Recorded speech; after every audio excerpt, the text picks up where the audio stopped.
Mi nombre es Mariano González Arnau. Yo trabajo para Wamex Capital Privado, una empresa de capital privado que lleva 14 años operando en México. Nuestro rol en el mundo emprendedor es el hacer coaching de compañías pequeñas y nuevas que están buscando subirse al tren del capital privado en 3 a 5 años. Entonces, en este momento están un poco jóvenes para nosotros invertir, pero les ayudamos conectándolos con otras personas que sí pueden invertir, con otros mentores que les pueden ayudar a desarrollar su estrategia. Y con eso los vamos acompañando con el interés de que en algún momento en el futuro nos devuelvan ese favor y nos seleccionen como su socio de capital privado para invertir.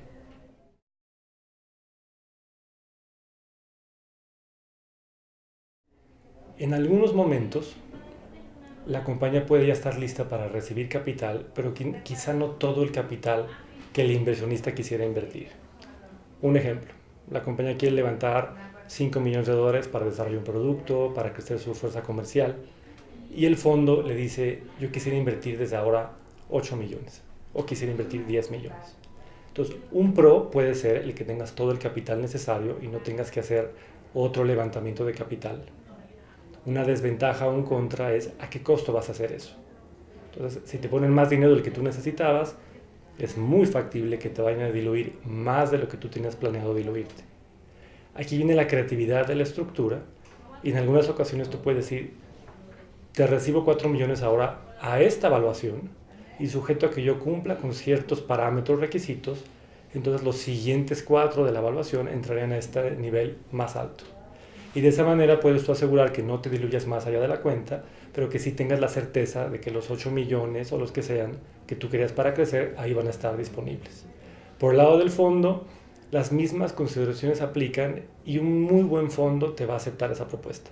Porque un muy buen fondo va a saber que ya te alineaste, que quieres cumplir con los resultados y que vas a subir esa evaluación. Y de esa manera el segundo tramo es mucho más seguro.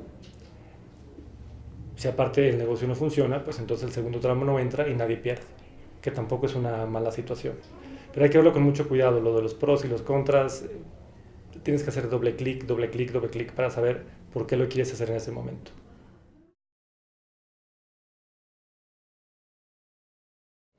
Nosotros como inversionista en cheques de 20 a 40 millones en Wamex, em, nos gusta que un ángel se quede por lo menos hasta la ronda C.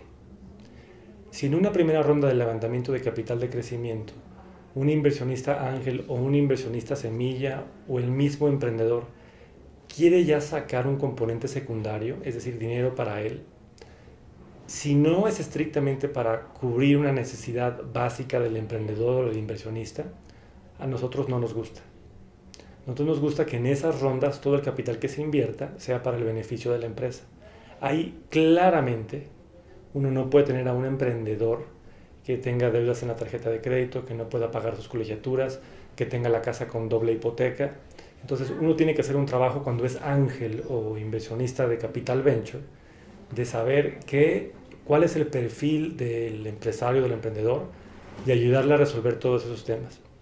Uno no puede tener un emprendedor que tenga 2 trabajos porque no puede cubrir los gastos de su casa. Lo tiene que tener contento, remunerado, incentivado para que cumpla con los planes. Desde nuestra perspectiva, entonces, la ronda A y la B son críticas para el desarrollo de la empresa y no son las óptimas para empezar a dar capital secundario a nadie, sea el emprendedor o sea el inversionista ángel. Quizá el inversionista ángel tenga una perspectiva diferente y por lo menos de compromiso en la ronda B salga de una parte, pero no nos gusta que salga de toda su parte. Si quiere salir de la mitad o de un tercio, fantástico. Pero no vemos muy bien que quiera salir del 100% de su inversión. El objetivo era quedarse en el largo plazo y así lo debe de hacer.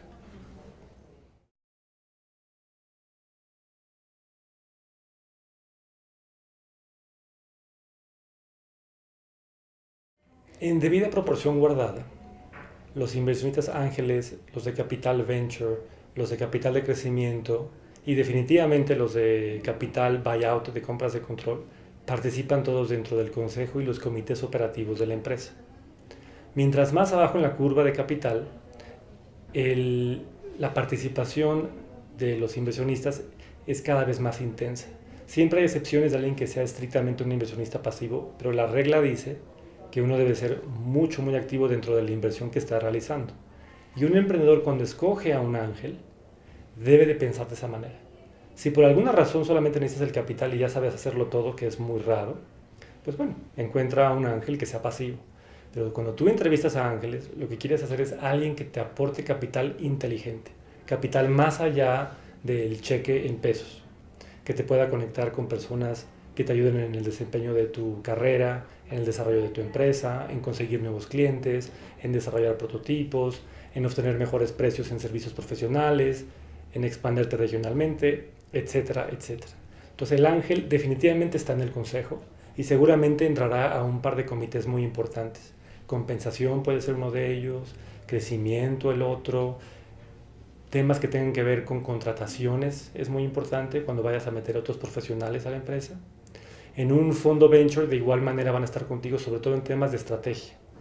Y las reuniones tendrán a ser más bien semanales, mensuales, cuando en un fondo mucho más avanzado quizás solamente sean trimestrales.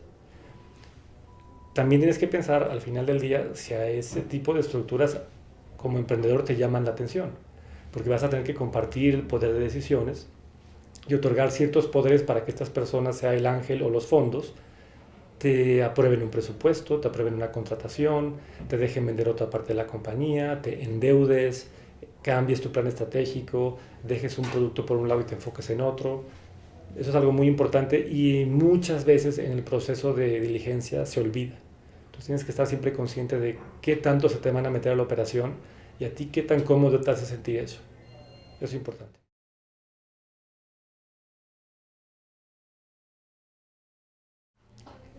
Las garantías es muy difícil de ambos lados. Si tú eres el emprendedor, o si tienes una compañera, eres un empresario, o si eres un fondo, realmente las garantías es muy difícil garantizar algo.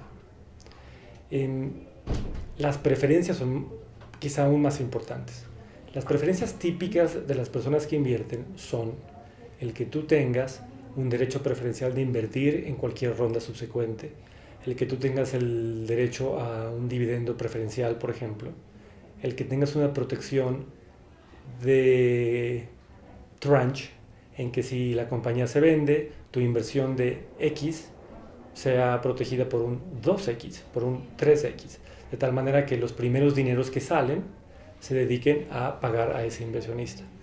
Puede haber muchísimas preferencias, pero una que se olvida mucho en temas de la vida del emprendedor es este de pagar por jugar, el pay to play que le llaman en Estados Unidos.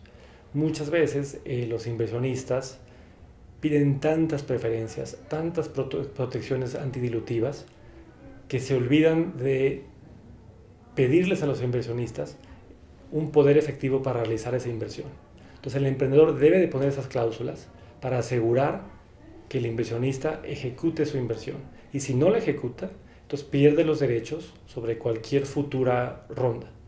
Otra manera de decirlo es, me pediste tantas cosas que ahora si no las haces y si no me das el dinero, te quito todos los derechos que me pediste. Esa es la forma simple. Otras importantes preferencias que hay es preferencias sobre quién puede comprar a otras partes si se quieren retirar del negocio. Es muy factible que haya 2 o 3 socios, uno se quiere salir, ¿quién tiene el primer derecho sobre esas acciones? Súper importante. También si no lo pactas, se te puede complicar en el camino. Entonces hay el apoyo de un buen abogado, de un buen financiero, maestros, cualquier persona que te pueda apoyar, que esté por afuera del esquema, que te pueda dar consejos honestos, transparentes, con total honestidad y sin pelos en la lengua, como se dice, es súper importante. Alguien te tiene que decir, estás mal, eso no es del mercado, y tú también tienes que tener esos pantalones para decirle a otra persona, no te puedo conceder eso. Se nos olvida mucho eso y cuando uno empieza a hablar de preferencias, derechos, obligaciones, garantías, es súper complicado decir que no. Porque cuando ya llegaste a ese momento del contrato, ya estás viendo el cheque, lo estás viendo muy cerca y quieres que te den el cheque. Pero en ese momento no se te debe olvidar que así como te están entrevistando a ti, tú estás entrevistando al fondo, tú estás entrevistando al ángel y te tienes que dar tu lugar. Entonces esa es la parte en la que más te tienes que apoyar, en la más tienes que tener a alguien que te eche la mano. Súper importante.